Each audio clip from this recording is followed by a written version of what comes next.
안녕하세요. 저는 태미예술창작센터 7기 입주작가 강철규입니다. 이번 주제는 나는 숲으로 간다라는 주제를 가지고 이렇게 작업을 하게 됐습니다. 보통 지금 전체적인 그림 중에서 이 그림 같은 경우에는 영화를 모티브로 한 작품인데 톰과 제시카라는 영화인데 내용은 다 빼고 거기 안에서 이제 제시카가 톰을 잃어버렸을 때 그 장소가 특정 이제 숲 안에서 물 있는 곳에서 이제 톰을 찾게 되는 그런 얘기가 있습니다. 이제 그런 장면 하나가 주는 이미지가 효과가 너무 커서 제가 이제 영화 그대 씬을 이제 캔버스로 옮겨오게 됐습니다. 이 작품 제목은 철야라는 제목을 가지고 있습니다. 제가 작업을 시작하게 되면서 불면증이라는 소재가 저한테는 굉장히 큰 주제 중에 하나였었고 그거를 어떻게 하면 화면으로 옮겨올 수 있을까 생각하다가 한밤중에 그 작품의 이미지 자체도 굉장히 어두운데 그게 저한테는 한밤중에 생각하는 것 자체가 이런 이미지로 옮겨오지 않았나 생각이 듭니다. 제 작품 안에서 물이 가지는 의미는 숲의 가장 깊숙한 곳에 있기도 하고 그 숲에서 정말 원하는 것을 만날 수 있는 장소가 되기도 합니다. 그 안에서 실제로 이렇게 대상을 직접적으로 그리기도 하거나 아니면 허영을 투영된 것만 쫓은 미련스러움 아니면 좀 아련한 그런 걸 담으려고 많이 했고요. 이번 작품에서도 검은 물이라는 주제가 꽤 많이 나오는데 그 물 안에서 굉장히 탁해지고 생각들이 혼용되는 것들이 아마 이런 식으로 나타나지 않았나. 이런 걸 보면 작품 주제 자체가 굉장히 심리적이나 트라우마에 많이 관련되어 있어가지고 그런 소재 자체가 아마 이렇게 나타나지 않았나 생각이 듭니다. 이 작품은 본격적으로 이제 숲으로 들어가게 되는 작품 중에 하나고요. 이때 굉장히 심리적으로 불안했었는데 소리에도 민감하고 보이는 것에나 보이는 세계에 대해서 아니면 관계에 대해서 굉장히 좀 많이 불안 증세가 있었어서 아마 캔버스라는 이런 이미지 자체를 통해서 수단전 반복으로 치유의 목적으로 혹은 그렇게 떠나는 걸로 테마를 잡았는 것 같습니다. 이 작품 제목은 제프 버클리의 할렐루야에서 나오는 가사 중에 일부분을 인용한 건데요. Her Beauty and the Moonlight인데 제가 보통 음악이나 음악 가사에서 제목을 가끔씩 따오는 편인데 아마 숲으로 가면서 좀 안정되고 싶은 불안과 동시에 안정되고 싶은 욕구 때문에 작품이 어떤 것들은 굉장히 심오하게나 아니면 어둡게 나오는 반면에 또 한편으로는 이런 식으로 좀 편안함을 추구하는 그런 걸 내적으로 바라는 마음들이 계속 이렇게 음악과 동시에 작품으로 나오고 있습니다. 안녕하세요. 김칠환이라고 합니다. 지금 보고 계시는 작품들은 제가 2006년부터 현재까지 계속 해오고 있는 작품들이고요.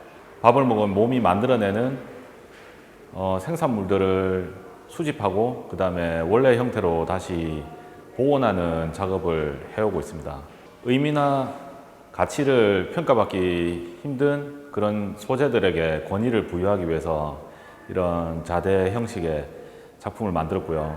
이 재료들은 저에게는 인간이 외부적으로 그 만들어내는 자동차나 문화 같은 그런 무형적인 것까지 포함되는 모든 것들과 굉장히 닮아 있다고 생각해서 사용하게 됐습니다. 첫 번째 보이는 작품은 제 항문털을 이용해서 만든 작품이고요. 털의 원래 형태를 유지하면서 이것이 공기에 의해서 변질되는 걸 막기 위해서 아크릴 통 속에 진공이 되도록 이렇게 실링 처리를 하고 해서 만든 작품이고요. 권위를 부여하고 싶기도 하고 그리고 미적인 형태를 부여하려고 이런 앤티크한 형태의 자대를 제작했습니다. 벽면에 보이는 이 평면 작업은 검은 코팅판에다가 털어놓은 제 머리 각질인데요. 총 12개가 만들어졌고요. 그 숫자의 의미는 현대 사회가 가장 보편적으로 사용하는 12진법이나 30진법 같은 그런 상징으로 그 숫자를 사용했습니다. 12진법, 12달이 지나면 한 해가 지나가고 또 다시 그 12달이 반복되고 이런 그 삶이 끝나는 동안 계속 반복되는 그런 반복을 의미하고 있고요. 그 비듬이라는 재료를 우주에 떠 있는 별처럼 생각했는데요. 그 별들의 위치에서 지구를 바라보면 한낱 먼지처럼 그 먼지보다 못한 존재로 살아가는 거 아닌가 이런 생각도 들었습니다. 그래서 이런 형태의 작업을 만들게 됐습니다. 옆에 보이시는 작품은 그 샤워망에 걸린 샤워 찌꺼기를 30개를 모아놓은 작품인데요.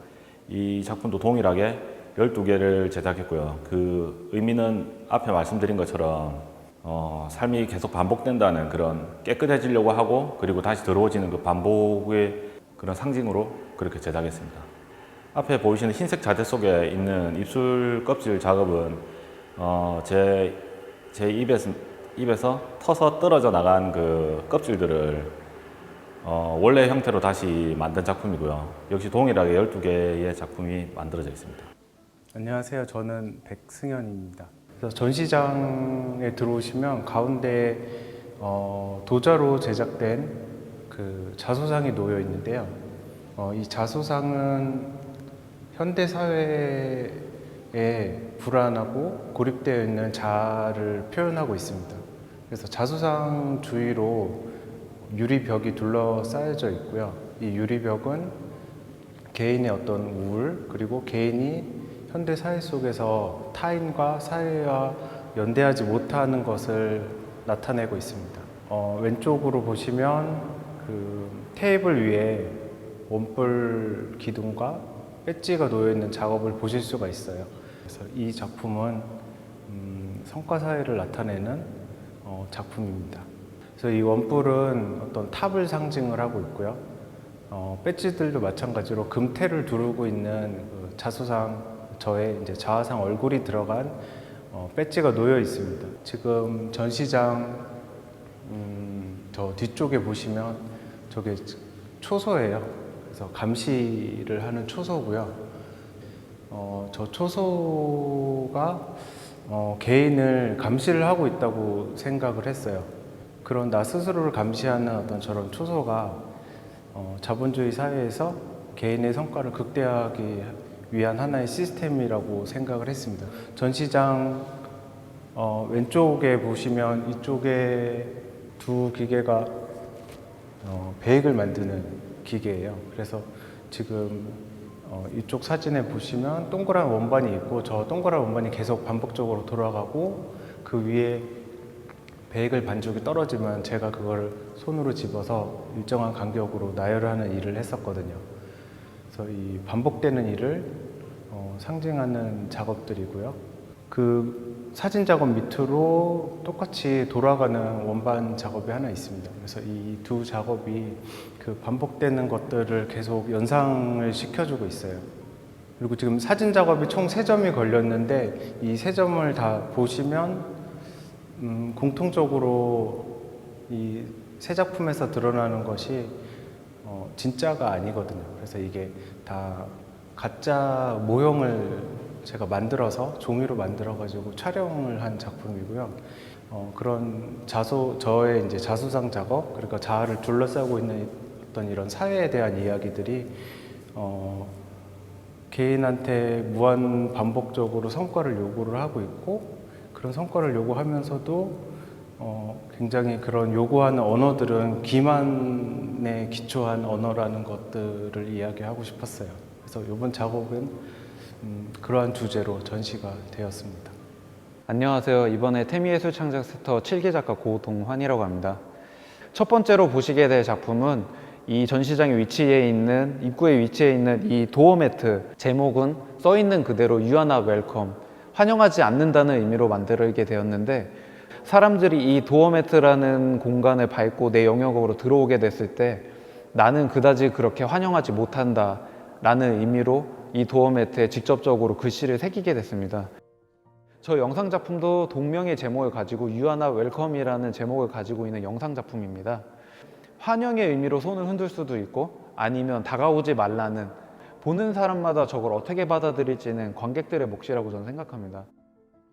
저 벽에 설치되어 있는 작은 드로잉은 하우스 오브 퍼플라인이라는 제목인데, 일본의 집들은 되게 작고 정말 아담한 사이즈로 있는데 첫 번째 드로잉은 선을 한 번 그었을 때, 두 번째 드로잉은 선을 2번 정도 그었을 때, 세 번째 드로잉은 선을 3번 정도 그었을 때 달라지는 그 명암의 차이를 보면서 집이란 우리에게 어떤 공간으로 다가가는지를 선의 방향 아니면 선의 반복적인 방법, 제가 일본에서 저 작품을 그렸을 때도 편안함보다는 되게 불편하고 압도되는 그런 부분들이 좀 있었어요.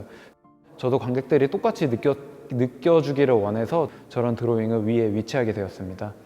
그리고 마지막 작품은 이 핑크색 큰 집이 있는데 이 작품의 제목은 너는 여기 있는데 나는 여기 없다. 조금은 막연하게 향수나 기억 같은 것들을 다시 되새기고 싶어서 만든 작품입니다. 우리가 생각하는 집이란 크거나 또 작거나 어떤 형태로든 그 집으로서의 의미를 우리가 가지고 있지 않았을까라는 생각으로 크기를 점점점 배수의 크기로 만들었고요. 또 야외에 있는 집들은 같은 크기로 만들었지만 각자 다른 위치되어 있으면서 잔디밭 아니면 혹은 정자 옆에 정말 위치하지 않을 것 같은 곳에 위치해 있는 그런 집을 봤을 때 낯설음, 정말 낯선 환경에 내가 만든 집들이 위치해 있을 때는 관객들이나 아니면 다른 사람들이 과연 어떤 의미로 그 집들을 바라보게 되었을까라는 생각으로 집들을 배치하게 되었습니다. 안녕하세요. 저는 태미 예술창작센터 7기 입주예술작가 백효섭입니다. 저의 작업은 어떤 이미지를 배제한 채 어떤 안료를 켜켜이 쌓아가지고 다시 긁어내고 덮고 다시 긁어내는 작업들을 하고 있습니다. 그래서 제 작업의 특징으로서는 일상의 어떤 흔적들을 항상 기록을 하고 그 기록한 것들을 드로잉을 통해 가지고 작업을 만들어냅니다. 그리고 그 드로잉을 한 작업을 보고서 캔버스에 작업으로 옮기게 되는데요. 일련의 이런 과정들을 저는 또 시간을 모은다라고 생각을 하고 있습니다. 제 작업의 주된 기법으로는요, 안료, 흔히 말하는 우리 유화 물감을 덮고 다시 긁어내고 또 다시 덮고 긁어내는 방식을 택하고 있는데요. 점선면을 가지고 이제 어떤 이미지들을 그 안에 쪼개가지고 넣는다라고 생각하면서 작업을 하고 있는 것입니다. 멈춰져 있는 하나의 화면이 아니라 그 사이사이의 흔적들이 어떤 움직이는 화면으로 바꿀 수 있게 만들어내는 그런 작업의 어떤 기초를 가지고 그날의 기억들을 거기다가 집어넣는다고 보시면 됩니다.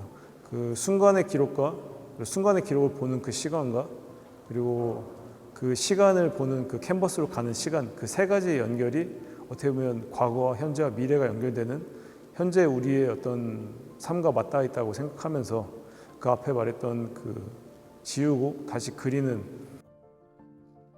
그 팔림세트는 곧 양피지에 예전에 그 종이가 귀하던 시절에 다시 물로 몇십 년 뒤에 글을 썼던 책들을 지우고 다시 리바이벌해서 썼던 것들을 팔림세트라고 하는데요.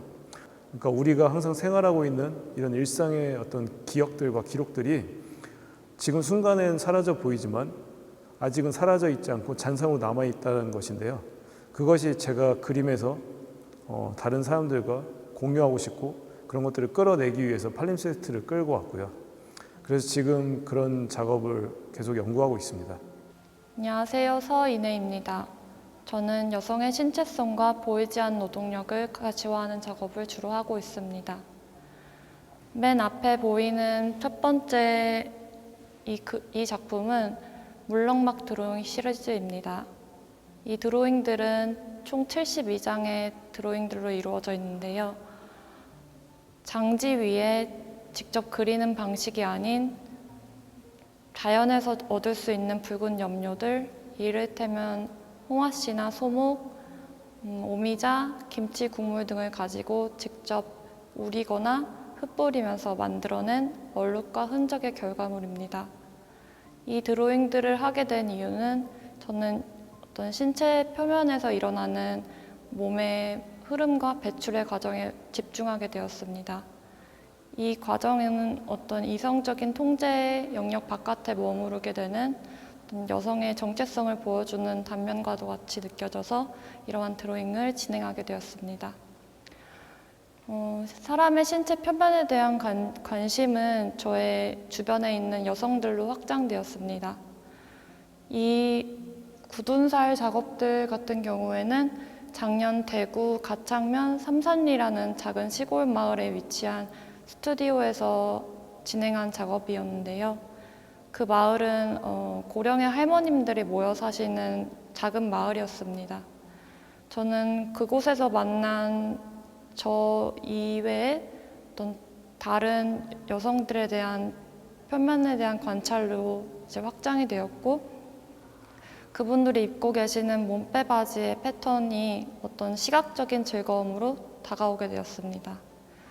그래서 저는 할머님 분들을 한 분 한 분 만나 뵙고 인터뷰를 통해 그분들이 어떤 과정으로 이 몸빼 바지를 구매하시게 되었는지, 좋아하는 색이라든지 패턴, 그리고 지금 이 마을에서 얼마나 사시게 되는지, 어디가 아프신지 등등 생활 환경과 그들이 살아온 어떤 배경 등을 인터뷰하고 몸빼 바지의 무늬를 수집하였습니다.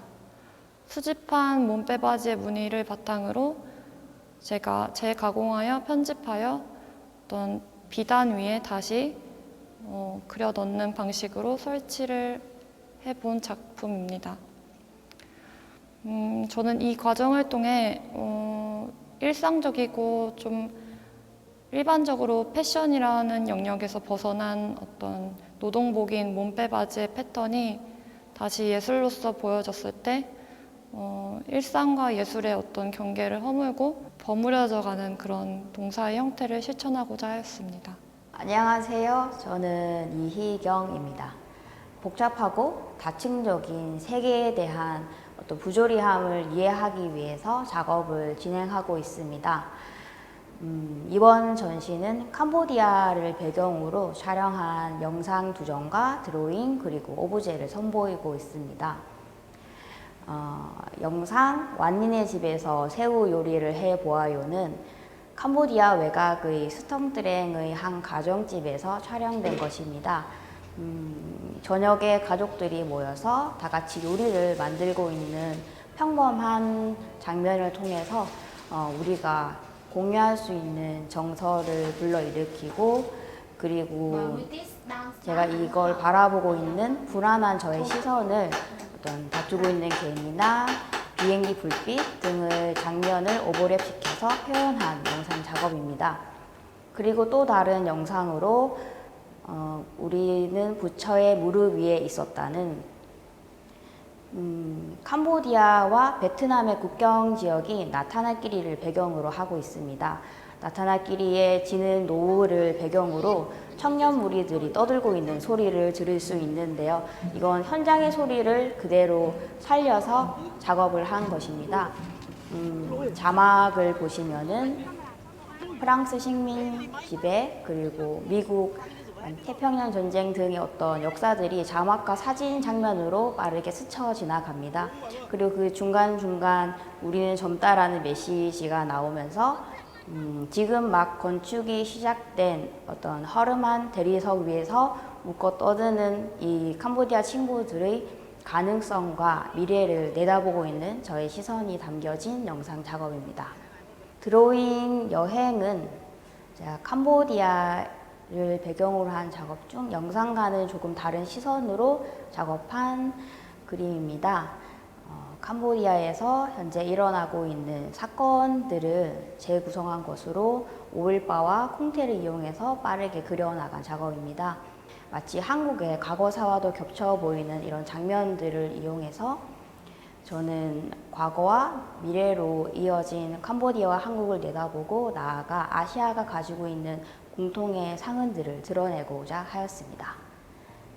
전시장에 있는 그릇들은 완니네 집에서 새우 요리를 해보아요에서 등장한 그릇들이고, 시장에 가서 어떤 캄보디아의 어떤 음식 문화, 식문화에서 사용되는 그릇들을 조사했을 때 변변한 세라믹 공장이 없다는 걸 알게 되었고, 이 플라스틱 그릇들이 상징하고 있는 것들 여러 가지를 생각을 담고서 가지고 오게 됐는데요. 어떤 넓은 접시에 메인 요리를 담고, 그리고 밥도 넓은 접시에 덜어서 먹는 그런 식문화가 그대로 드러나는 그런 그릇이라고 할 수 있겠습니다.